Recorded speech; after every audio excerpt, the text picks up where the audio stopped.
Explain कर रहा है। एक पॉलिश मूवी। यह मूवी पॉलिश फिल्म फेस्टिवल की अवार्ड विनिंग मूवी है। इस मूवी में एक मदर और एक फैन के रिलेशनशिप को बखूबी उजागर किया गया है। अपने मॉम की उटपटांग हरकतों की वजह से एक बच्चा किस तरह से उसे माहौल में अपने आप को संभालने की कोशिश करता है। देखेंगे हम इस मूवी में पोलैंड के एक गांव में एक मॉम और उसका बेटा पैट्रिक रहते हैं। इस गांव की पॉपुलेशन बहुत ही कम है, लेकिन ये टूरिस्ट स्पॉट है। पैट्रिक के फादर यहाँ से कहीं दूर जॉब करते हैं, इसलिए मॉम और सैम को हमेशा यहाँ पे अकेला ही रहना पड़ता है। पैट्रिक शुरू से ही यहाँ पे रहा है, इसलिए वो हमेशा से अकेला महसूस करता है। पैट्रिक के लिए उसकी दुनिया सिर्फ और सिर्फ उसकी वैन ही है। वो अपनी मदर के साथ ही हमेशा खेलता है। वो अपनी मदर के साथ ही साइकिलिंग करता है। वो अपनी मदर के साथ ही हमेशा स्विमिंग करता है, लेक के पास जाता है, गेम खेलता है। उसका कोई और फ्रेंड है ही नहीं। उसकी सारी दुनिया उसकी मामी है। वो अपनी मॉम के साथ अपने गांव के पास चलने वाली ट्रेन के साथ रेस भी लगता है, और ये उनका डेली का रूटीन है। पैट्रिक की दुनिया जैसे उसकी मॉम ही है। पैट्रिक की सारी दुनिया उसके मॉम के इर्द गिर्द ही घूमती है।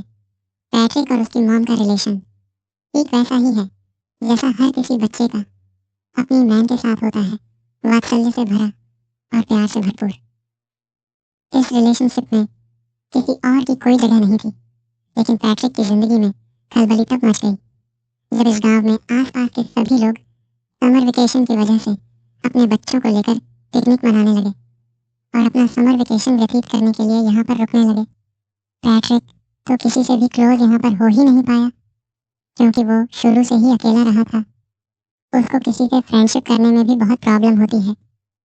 लेकिन वह देखता है कि उसकी मैन अब रात को रोज घर से बाहर जाने लगी है। पैट्रिक ने शुरुआत में सब चीजों से कोई रिएक्ट नहीं। पैट्रिक की मॉम को रोज शाम को एक कॉल आता और वह पैट्रिक को घर में अकेला छोड़ के ही चली जाए। पैट्रिक काफी देर तक इंतजार करता। कभी उसकी मॉम रात को घर लौटती नहीं थी और कभी देर रात को लौटती थी। वो थोड़ा सा टाइम पैट्रिक के साथ स्पेंड करती थी, लेकिन पैट्रिक को कल का बहाना देकर कि कल मैं तुम्हारे साथ पूरा दिन व्यतीत करूंगी, और पैट्रिक को अकेला छोड़ देती। धीरे धीरे पैट्रिक अकेलेपन की वजह से एंजाइटी और डिप्रेशन का शिकार होने लगा। वह अपने अकेलेपन से कोप अप नहीं कर पा रहा था, क्योंकि उसकी कोई फ्रेंड भी नहीं थी। अगले दिन वो देखता है कि उसके पड़ोस में कोई नई लड़की आई है, जो शायद अपना समर वेकेशन यहाँ बिताने के लिए पास में रहने लगी है। पैट्रिक उसे लड़की से दोस्ती करने की कोशिश करता है, लेकिन टिपिकल टीनेजर की तरह वो लड़की उसको कोई रिस्पांस नहीं देती है।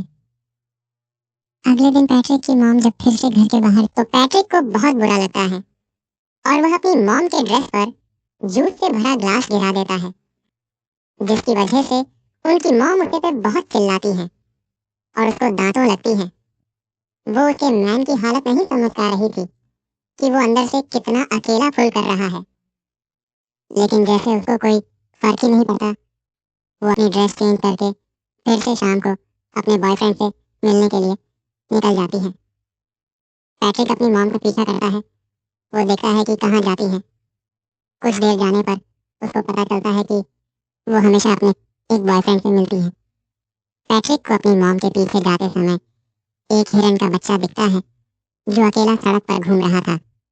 ये डायरेक्टर का मेटाफोर है कि किस तरह से हिरन के बच्चे को भी उसकी मैन ने अकेला छोड़ दिया है और वो इस संसार से जंगल में अकेला घूम रहा है, जैसे कि पैट्रिक भी अपनी मैन के बिना इस पूरे गांव में पूरे समर वेकेशन में अकेला पड़ गया है। पैट्रिक को हिरन के बच्चे को देख के जैसे कुछ सांत्वना मिली है और वो अगले दिन नए दोस्त बनाने के लिए तैयार हो गया।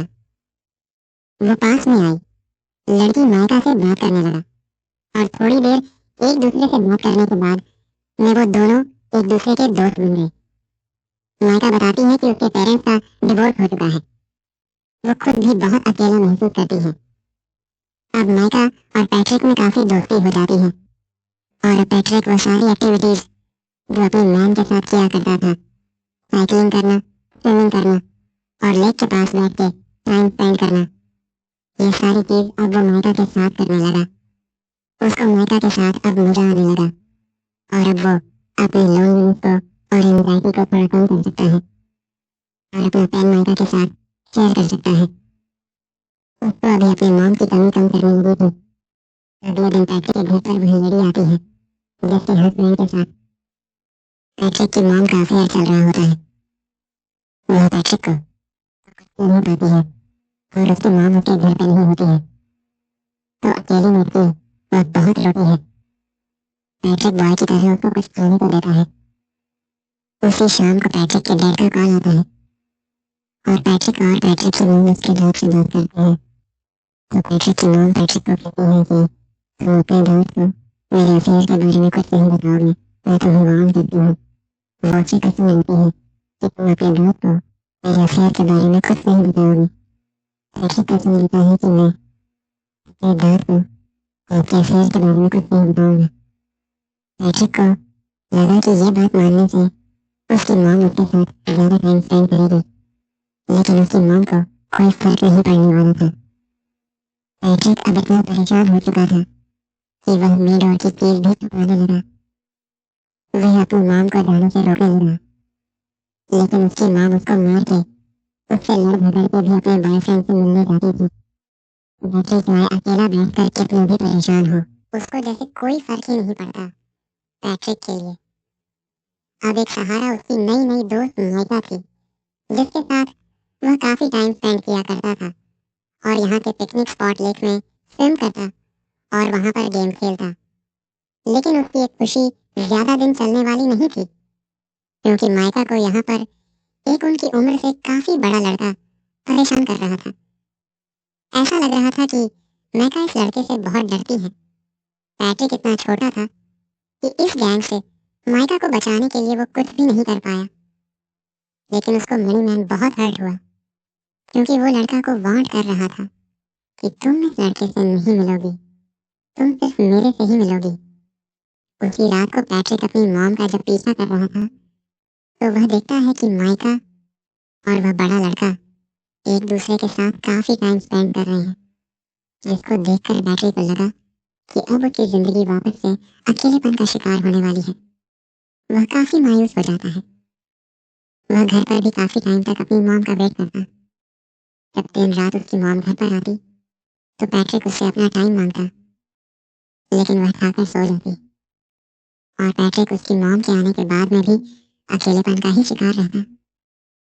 अगले दिन सुबह पैट्रिक को माइका मिलती है और वो माइका को पूछता है कि क्या उसे लड़के ने तुम्हारे साथ कोई जबरदस्ती की थी। तो माइका जैसे डर गई हो और वो डर के मारे वहां से भाग के घर में चली जाती है। पैट्रिक उसको जाके पूछता है कि हुआ क्या, मुझे ये तो बताओ। वो बिना कुछ बोले ही रोने लग जाती है। पैट्रिक को ऐसा लगता है कि उसके साथ जबरदस्ती की गई है। वो दौड़ के जाता है और उन लड़कों के ग्रुप में उसे लड़के पे अटैक करता है, लेकिन एक छोटा बच्चा उससे कैसे लड़ेगा। और वो बड़ा लड़का पैट्रिक को और पावर कर देता है और पैट्रिक यहाँ पर कुछ नहीं कर पाता। थोड़ी देर बाद में माइका वापस पैट्रिक के पास आती है और उसको समझने की कोशिश करती है कि हम दोनों अच्छे दोस्त बन सकते हैं। तुम इतना हर्ट क्यों हो गए हो। लेकिन पैट्रिक को डीप डाउन कहीं पे कन्वर्ट हो गया था। वह वापस से माइका से बात ही नहीं करना चाहता था, क्योंकि वो ऑलरेडी अपनी मॉम से बहुत ज्यादा हार्ड था और जब माइका ने भी उसे हर्ट किया तो वो इमोशनली वायलेंट हो गया और वो अपने इमोशन को कंट्रोल नहीं कर पा रहा था। अपने गुस्से को, अपने फ्रस्ट्रेशन को माइका के ऊपर निकल दिया और माइका को उल्टा सीधा बोला, जिसकी वजह से अब माइके को वापस हर्ट हुआ और अब माइका वहां से चली जाती। पैट्रिक को बिल्कुल समझ में नहीं आ रहा था, क्योंकि वो छोटा सा बच्चा था। उसको समझ नहीं आ रहा था कि इन सब सिचुएशन से कैसे निकले। उसकी मॉम उसको बिल्कुल भी सपोर्ट नहीं करती थी, न उसको गाइड करती थी। उसके आसपास कोई भी पेरेंटल गाइडेंस नहीं होने की वजह से वो अपनी ही दुनिया में जो उसको समझ में आता वो करता जाता और उसके अंदर उन स्पोकन इमोशंस का एक ऐसा गब्बर माना, जिसकी वजह से वह बुरी तरह से फ्रस्ट्रेट हो गया। उसी रात को पैट्रिक की मैम घर पर रोती हुई आती है। ऐसा लग रहा था कि उसके बॉयफ्रेंड के साथ उसका झगड़ा हुआ है या फिर ब्रेकअप हो गया है। पैट्रिक की मॉम काफी दिनों तक उदास रहती है, लेकिन पैट्रिक अपनी मॉम को अपने पास में देख के काफी खुश रहने लगा है। वो अपनी मॉम की काफी केयर करता है। एक रात अचानक उसके डैड वापस लौट आते हैं और दोनों के लिए बहुत सारे गिफ्ट लेट हैं। पैट्रिक को अब लगा कि अब उसका समर वेकेशन बहुत अच्छे से निकलेगा, क्योंकि उसके डैड ने उसे प्रॉमिस किया था कि मैं समर वेकेशन तुम्हारा साथ में बिताऊंगा। अभी एक अच्छी फैमिली की तरह खूब अच्छा टाइम स्पेंड करते हैं और पैट्रिक अपने मॉम और डैड को एक साथ देखकर बहुत खुश होता है और उसका लोनलीनेस जैसे धीरे धीरे गायब होने लगा था। उसकी एंजाइटी कम होने लगी थी। तो एक रात पैट्रिक के डैड से खेलते हुए उससे पूछते हैं कि क्या तुम्हारी मॉम मेरे जाने के बाद में किसी से मिलती थी या रात को लेट आती थी? लेकिन पैट्रिक ने अपनी मॉम को प्रॉमिस किया था कि वह उसका राज किसी को नहीं बताया, इसलिए वह अपने डैड को अपनी मॉम के अफेयर के बारे में कुछ नहीं बताता हूँ। लेकिन उसके डैड को इस बात पर डाउट हो जाता है, क्योंकि पैट्रिक की मॉम का बिहेवियर काफी चेंज हो गया था। उसी टाइम पे पैट्रिक के घर पे माइका आती है और उससे बात करने के लिए कहती है। माइक का कहने पर पैट्रिक उसके साथ साइकिलिंग पे जाता है और लेक में स्विम करने के बाद में माइका उसको बताती है कि अब मेरा समर वेकेशन खत्म होने को है, मैं यहाँ से चली जाऊंगी। माइका को पैट्रिक को हर्ट करने पर काफी दुख लग रहा था, लेकिन पैट्रिक अब इसमें कुछ ज्यादा कर नहीं सकता, क्योंकि अगर समर वेकेशन खत्म होगा तो भाई का कोई जाना ही पड़ेगा। वो अपने घर पहुंचता है और वो देखता है कि सीढ़ियों पर वही लेडी जो थोड़े दिन पहले उसके घर आई थी, वो सीढ़ियों से नीचे उतर रही है। वो अंदर जाके देख रहा है कि उस डेड बाथरूम में बैठे बैठे रो रहे हैं। उसको समझ में आ जाता है कि उसे लेडी ने उसकी मॉम के अफेयर के क्योंकि उसे लेडी के हस्बैंड के साथ ही उसकी मॉम का अफेयर चल रहा था। तो इस बात से दुखी होकर उसके डैड ने अब यह डिसाइड किया है वह यहाँ नहीं रहेंगे और वापस जॉब करने चले जाएंगे और शायद कभी वापस नहीं आएंगे। पैट्रिक की मॉम पैट्रिक के डैड को समझने की कोशिश करती है, लेकिन जब आप रिश्तों की बुनियाद विश्वास को ही हिला देते हैं, ट्रस्ट को ही खत्म कर देते हैं, तो किसी भी इंसान को रोकना लगभग नामुमकिन सा हो जाता है। पैट्रिक के डैड अब यहाँ से चले जाते हैं। समर वेकेशन खत्म हो जाता है। अब पैट्रिक को स्कूल जाना होता है। पैट्रिक की मॉम पैट्रिक को तैयार करके स्कूल छोड़ने जाती है। वो दोनों सड़क पर चल रहे हैं। दोनों एक दूसरे से बात भी नहीं कर रहे। बैटरी को अपनी मॉम पे बहुत गुस्सा है, क्योंकि उसकी मॉम की वजह से उसके डैड उसको छोड़कर चले गए। उसके सेल्फिश बिहेवियर की वजह से वो किसी से घुल मिल नहीं पाया। वो मेंटली इतना ब्लॉक हो गया कि दूसरे बच्चों से बात भी नहीं कर पाता था और न ही उसको अपनी मॉम का प्यार मिलता। अब वह रेलवे ट्रैक को क्रॉस करने वाले हैं। उसकी मॉम आगे जा रही है।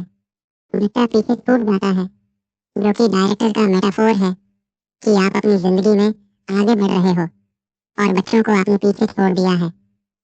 और इन दोनों के बीच में ना जाने कौन सा इमोशनल और ग्रस्त रूपी ट्रेन आके आपके सपनों को आपके अपनों को कब कुचल दे। पता नहीं चलेगा। उसकी मॉम पीछे मुड़ के देखती है कि पैट्रिक पीछे रह गया है। वो ट्रेन को देख के डर जाती है, रोने लगती है कि उसके बच्चे का क्या होगा। अचानक से ये मूवमेंट उसको रियलाइज करता है कि उसकी जिंदगी में कौन इम्पोर्टेंट है, उसकी जिंदगी का हम हिस्सा कौन है। वो आदमी जिसको वो रोज मिलने जाती है, या फिर वो हस्बैंड और उसका बेटा जो हमेशा उसके साथ साथ खड़े जब वो खूब रोटी है। तो उसको रियलाइज होता है कि शायद उसकी जिंदगी का ट्रैक अब उसे चेंज करना पड़ेगा। और इसी के साथ ही movie Thanks for watching this video. Do not forget to like and subscribe. Thank you.